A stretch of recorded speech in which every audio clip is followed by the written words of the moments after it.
क्या आपने कभी सोचा है कि इतनी बड़ी आबादी वाले देश में रोजमर्रा के फैसले कैसे लिए जाते हैं? आज के सफर में हम भारत के गांवों की शासन व्यवस्था यानी पंचायती राज की गहराई में उतरने वाले हैं। ये कोई किताबी बात नहीं है, बल्कि एक ऐसी जिंदा व्यवस्था है जो लाखों लोगों के हर दिन को सीधे तौर पर आकार देती है। तो चलिए, बिना किसी देरी के इसे डिकोड करते हैं। और इस कहानी की शुरुआत होती है एक बहुत ही दमदार विचार से। महात्मा गांधी ने एक बार कहा था कि असली भारत उसके गांवों में बसता है। और जानते हैं, ये सिर्फ कोई जज्बाती लाइन नहीं है, ये एक बहुत बड़ी जमीनी हकीकत है। आगे के आंकड़ों और कार्यप्रणाली में उलझने से पहले हमें ये समझना होगा कि गांव सिर्फ नक्शे पर बने छोटे छोटे बिंदु नहीं हैं, बल्कि यहीं से पूरे देश की असली तस्वीर उभर कर आती है। अब जरा इन आंकड़ों पर नजर डालिए। भारत की आबादी 140 करोड़ यानी 1.4 अरब का आंकड़ा पार कर चुकी है। सुनकर ही दिमाग चकरा जाता है ना? लेकिन सबसे दिलचस्प बात यह है कि इस विशाल समुद्र जैसी आबादी का लगभग 2/3 हिस्सा हमारे चमकते शहरों में नहीं, बल्कि देश भर में फैले 6 लाख से भी ज्यादा गांवों में रहता है। जरा इमेजिन कीजिए, 6 लाख गांव। ये कोई छोटा मोटा स्केल नहीं है, ये अपने आप में एक पूरी दुनिया है। तो इतनी बड़ी और पेचीदा आबादी को देखकर आपके मन में भी ये सवाल जरूर आ रहा होगा कि आखिर ये सब मैनेज कैसे होता है। मेरा मतलब है, अगर किसी गांव में पानी का झगड़ा हो जाए या किसी किसान की फसल का कोई मसला हो, तो क्या हर बार कोई दिल्ली या राज्य की राजधानी की तरफ दौड़ेगा? बिल्कुल नहीं, ये तो प्रैक्टिकली नहीं है। हमें एक ऐसे समाधान की जरूरत है जो सीधे लोगों के बीच हो, उनके दरवाजे पर हो। और यहीं पर एंट्री होती है एक बेहद शानदार और प्रैक्टिकल समाधान की, पंचायती राज। आसान शब्दों में कहें तो ये स्थानीय स्वशासन या सेल्फ गवर्नमेंट का एक ऐसा मॉडल है जिसे डिजाइन ही इसलिए किया गया है ताकि फैसले लेने का पावर सीधे आम इंसान के हाथों में आ सके। इसका सीधा सा मकसद है सिस्टम को जमीन तक लाना, ताकि बड़ी बड़ी योजनाएं सिर्फ सरकारी फाइलों में दबकर ना रह जाएं, बल्कि लोगों की असल जिंदगी में बदलाव लाएं। तो ये सिस्टम असल में काम कैसे करता है? इसे एक पिरामिड की तरह समझिए, जिसके 3 स्तर हैं।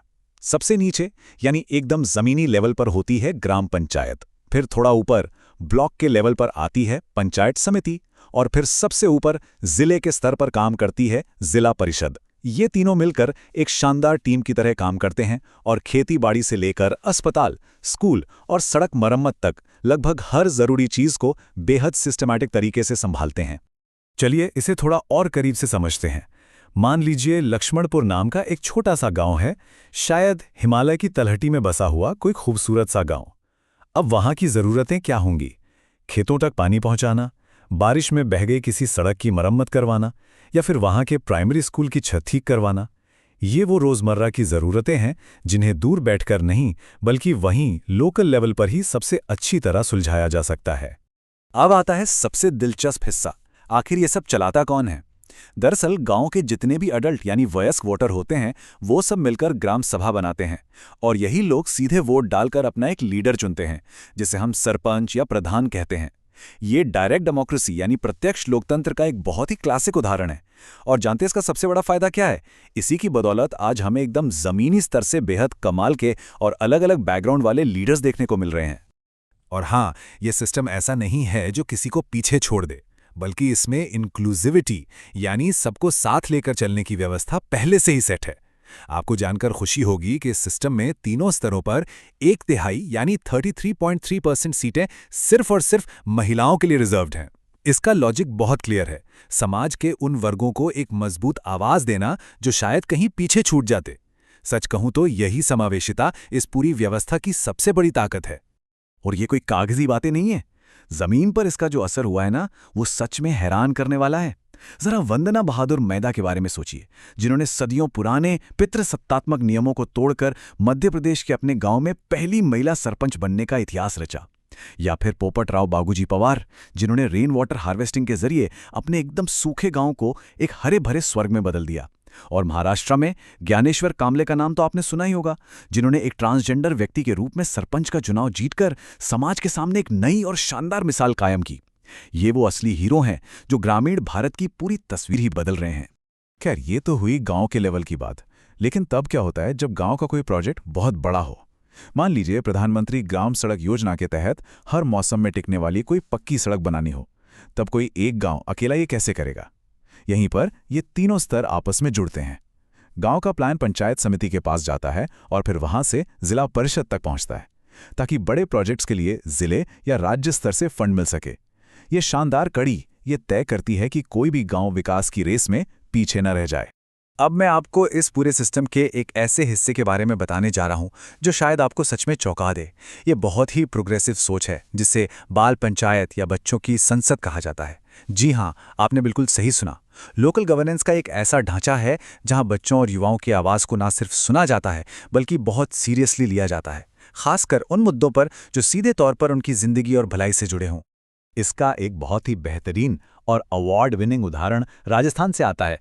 वहाँ की इस बाल संसद पहल में 8 से 14 साल तक के बच्चे बाकायदा फॉर्मल चुनाव लड़ते हैं, अपने वोटर आईडी कार्ड्स बनाते हैं और यहाँ तक कि अपनी एक पूरी कैबिनेट भी बनाते हैं।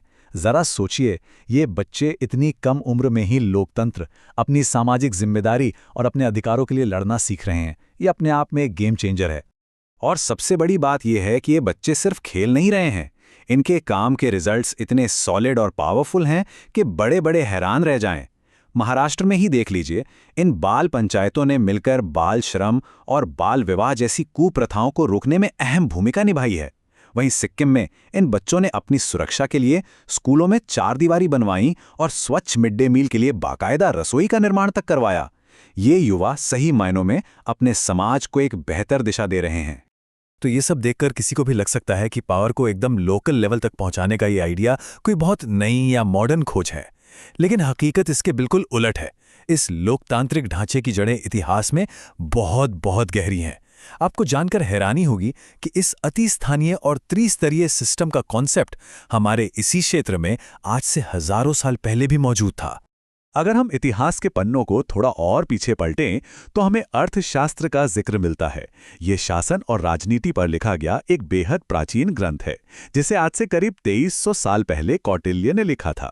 और इसमें सबसे चौंकाने वाली बात क्या है पता है? इस 2300 साल पुरानी किताब में भी एक ऐसे ही एडमिनिस्ट्रेटिव स्ट्रक्चर का जिक्र है जो एकदम जमीनी स्तर से शुरू होकर क्षेत्रीय राजधानी तक जाता था, बिल्कुल आज के सिस्टम की तरह। कौटिल्य ने जिस ढांचे की बात की थी, जरा उसे समझिए। उन्होंने 10 गांवों के समूह को संग्रहण कहा, 100 गांवों के समूह को खारवाटिक, 400 गांवों को द्रोणामुख और 800 गांवों के सेंटर को स्थानीय का नाम दिया। अब जरा दिमाग लगाइए, अगर हम इस प्राचीन पिरामिड की तुलना आज के हमारे त्रिस्तरीय पंचायती राज से करें तो क्या ये एकदम एक जैसा नहीं लगता? ये देखना सच में अद्भुत है कि सत्ता के विकेंद्रीकरण का ये शानदार सिद्धांत दरअसल हजारों सालों से हमारी सभ्यता का हिस्सा रहा है। तो आज के इस सफर के अंत में एक बहुत ही गहरा और ट्रिगर करने वाला सवाल हमारे सामने आता है। जिस जमीनी स्तर के प्रशासन ने 140 करोड़ की विशाल आबादी वाले इस देश के गांवों को इतना सशक्त बनाया है, क्या उसकी ये प्राचीन सिद्धांत आज पूरी दुनिया के सामने मौजूद बड़ी बड़ी नागरिक समस्याओं का मास्टर सॉल्यूशन हो सकते हैं? क्या ऐसा हो सकता है कि हमारे आज के सबसे जटिल सवालों का जवाब असल में बड़े बड़े पावर सेंटर्स में नहीं, बल्कि सीधे आम लोगों और समुदायों के अपने हाथों में छिपा हो? इस बारे में जरूर सोचिएगा।